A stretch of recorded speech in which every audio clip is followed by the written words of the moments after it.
क्या कभी ऐसा लगता है कि दिन रात की मेहनत के बाद भी आर्थिक रूप से हम जहां थे आज भी वहीं हैं?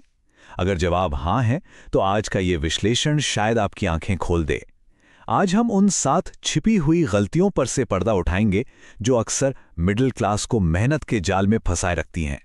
हमारे साथ बने रहिए, क्योंकि आज जो बातें हम जानने वाले हैं वो आपकी फाइनेंशियल किस्मत को हमेशा के लिए बदल सकती हैं।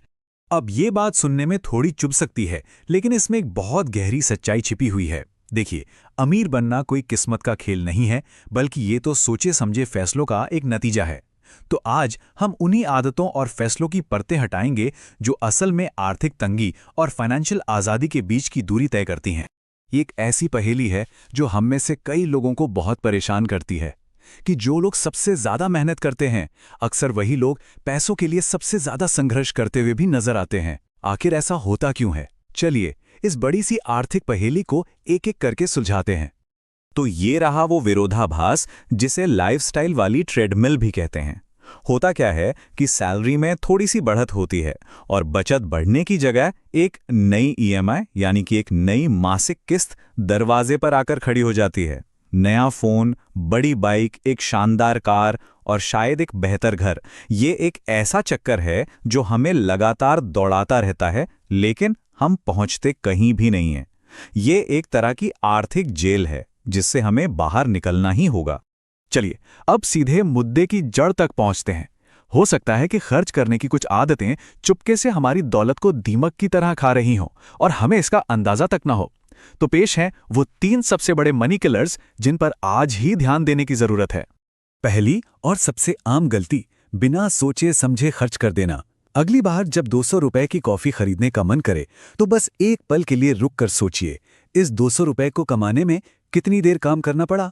आधा घंटा या फिर 1 घंटा? जब हम चीजों की कीमत को पैसों में नहीं बल्कि अपने समय और अपनी मेहनत में तोलने लगते हैं तो हमारी फिजूल खर्ची पर अपने आप ही लगाम लग जाती है। और इसी सोच का एक प्रैक्टिकल तरीका है परचेज स्केल। ये एक बहुत ही आसान लेकिन उतना ही असरदार टूल है। कोई भी चीज खरीदने से पहले खुद से बस एक सवाल पूछना है, मैं इस चीज के लिए अपनी जिंदगी के कितने घंटे कुर्बान कर रहा हूं? यकीन मानिए, ये एक सवाल हमारे बैंक अकाउंट को खाली होने से बचा सकता है। दूसरी गलती जो बहुत से लोगों को आर्थिक मुश्किलों के रास्ते पर ले जाती है, वो है गलत तरीके से कार खरीदना। देखिए, एक कार सिर्फ एक गाड़ी नहीं है। अगर इसे समझदारी से ना खरीदा जाए तो ये लंबे समय तक हमारे गले में बंधी एक आर्थिक जंजीर बन सकती है। तो खुद को इस जाल से बचाने के लिए ये 24-10 का नियम हमेशा याद रखिए। 20% डाउन पेमेंट क्यों? क्योंकि ये हमारे लोन का बोझ कम करता है। 4 इयर्स का लोन क्यों? ताकि हम सालों साल सिर्फ ब्याज ही न भरते रहें। और ईएमआई हमारी कमाई के 10% से कम क्यों? ताकि कार चलाने के साथ साथ हमारे पास जीने के लिए भी पैसे बचें। याद रखिए, हमें कार का मालिक बनना है, उसका गुलाम नहीं। और हाँ, एक बोनस टिप, अपनी साल भर की कमाई के आधे से ज्यादा पैसा कभी भी कार पे खर्च ना करें। क्यों? क्योंकि कार एक डिप्रिशिएटिंग एसेट है, यानी एक ऐसी चीज जिसकी कीमत समय के साथ घटती है। अपना कीमती पैसा उन चीजों में लगाइए जिनकी कीमत समय के साथ बढ़ती है, घटती नहीं। जरा सोच कर देखिए, किसी ने सालों तक मेहनत करके कुछ पैसे बचाए और फिर एक मेडिकल इमरजेंसी की वजह से वो सारी जमा पूंजी एक झटके में खत्म हो गए। ये हजारों परिवारों की कड़वी हकीकत है जो इंश्योरेंस को नजरअंदाज कर देते हैं। ये एक ऐसा जोखिम है जिसे उठाना समझदारी नहीं है। हेल्थ और टर्म इंश्योरेंस को अपने आर्थिक घर की नींव समझिए। अगर नींव ही कमजोर होगी तो बनाई भी हर मंजिल एक दिन ढह जाएगी। हेल्थ इंश्योरेंस हमें बचाता है और टर्म इंश्योरेंस हमारे बाद हमारे परिवार को बचाता है। ये खर्च नहीं है, ये सुरक्षा है। शायद हमें लगता है कि छोटी छोटी आदतों से ज्यादा फर्क नहीं पड़ता, लेकिन अब जो मैं दिखाने जा रहा हूं वो ये बताएगा कि कैसे रोज की 100 रुपए की एक आदत 1 करोड़ रुपए से भी ज्यादा के नुकसान में बदल सकती है। चलिए सिगरेट का उदाहरण लेते हैं। मान लीजिए कोई रोज 100 रुपए की सिगरेट पर खर्च करता है। ये साल के हुए 36,500 रुपए। अब सोचिए, अगर इस पैसे को इन्वेस्ट कर दिया जाए और उस पर कंपाउंडिंग का जादू चले, मतलब जब हमारी कमाई पर भी हमें कमाई होने लगे, तो नतीजा सच में चौंकाने वाला होता है। 40 साल बाद वो रोज के 100 रुपए 1.6 करोड़ रुपए बन चुके होंगे। जी हां, 1 करोड़ 60 लाख रुपए जो बस धुएं में उड़ गए।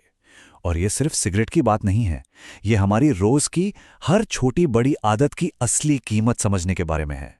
देखिए, पैसे बचाना बहुत जरूरी है, लेकिन सिर्फ बचत करके कोई अमीर नहीं बन सकता। हमें अपनी कमाई भी बढ़ानी होगी। तो यहाँ कमाई की क्षमता को अनलॉक करने के 2 सबसे बड़े रहस्य हैं। 5वीं गलती, ये मान लेना कि हमारी पढ़ाई स्कूल या कॉलेज में ही खत्म हो गई। हम जितना ज्यादा सीखते हैं उतना ही ज्यादा कमा सकते हैं। सुकरात ने कहा था, मैं कल ज्यादा बुद्धिमान होकर मरना चाहता हूं। अपनी स्किल्स पर, अपनी नॉलेज पर इन्वेस्ट करिए, किताबें पढ़िए, नए कोर्स करिए। आपका ज्ञान ही आपकी सबसे बड़ी संपत्ति है। 6ठी गलती है सिर्फ उतना ही काम करना जितना जरूरी समझा जाता है। अगर हमें आगे बढ़ना है तो हमें उम्मीद से ज्यादा काम करने के लिए तैयार रहना होगा। इसका मतलब ये नहीं है कि रोज 16 घंटे काम करें, लेकिन इसका मतलब ये जरूर है कि अपने काम के प्रति समर्पित रहें, प्रोएक्टिव बनें और हमेशा ज्यादा वैल्यू देने के मौके तलाशें। अगर इस पूरे विश्लेषण से आप सिर्फ एक बात याद रखना चाहते हैं तो वो ये होनी चाहिए, ये आखिरी नियम हर तरह की आर्थिक सफलता की बुनियाद है। ज्यादातर लोग बचत को सबसे आखिरी चीज मानते हैं। वो पहले खर्च करते हैं और फिर जो कुछ बच जाता है उसे बचाने की सोचते हैं। लेकिन दौलत बनाने के लिए हमें अपनी सोच को 180 डिग्री घुमाना होगा। हमें सबसे पहले खुद को भुगतान करना होगा। ये सुनहरा नियम बहुत सीधा है। इनकम माइनस इन्वेस्टमेंट बराबर खर्च। जैसे ही सैलरी आए, सबसे पहले अपनी इन्वेस्टमेंट का हिस्सा अलग कर दीजिए। इसे अपनी पहली प्राथमिकता बना लीजिए।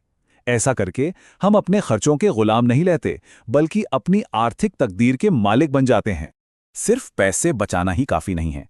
महंगाई की वजह से बैंक में रखे हमारे पैसे की कीमत असल में हर साल घट रही है। असल में दौलत बनाने के लिए हमें अपने पैसे को काम पर लगाना होगा, मतलब उसे इन्वेस्ट करना होगा, ताकि वो हमारे लिए और पैसा कमा सके। इन्वेस्ट करने के बहुत से रास्ते हैं, गोल्ड और सिल्वर से लेके SIPs और म्यूचुअल फंड्स तक। जरूरी यह है कि हम शुरुआत करें, चाहे छोटी रकम से ही क्यों ना हो। अपना होमवर्क करिए, जोखिम को समझिए और अपने पैसे को आपके लिए मेहनत करने का एक मौका दीजिए।